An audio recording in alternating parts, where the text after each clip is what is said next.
Good morning! Ngayon naman ay dito tayo sa ating sili mag-flower kasi as you can see, ito pa lang din yung halaman.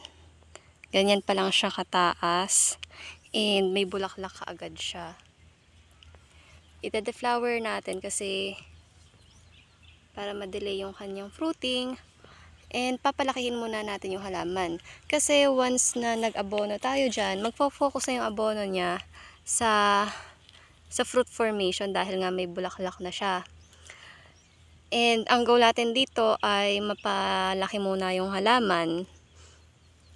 Para pag nag-abono tayo, concentrate muna sa growth nitong halaman. Ayan no, medyo yan naman talaga yung goal ko, yung mapakapal muna itong mismong stem. And again, makapag-focus yung growth niya dito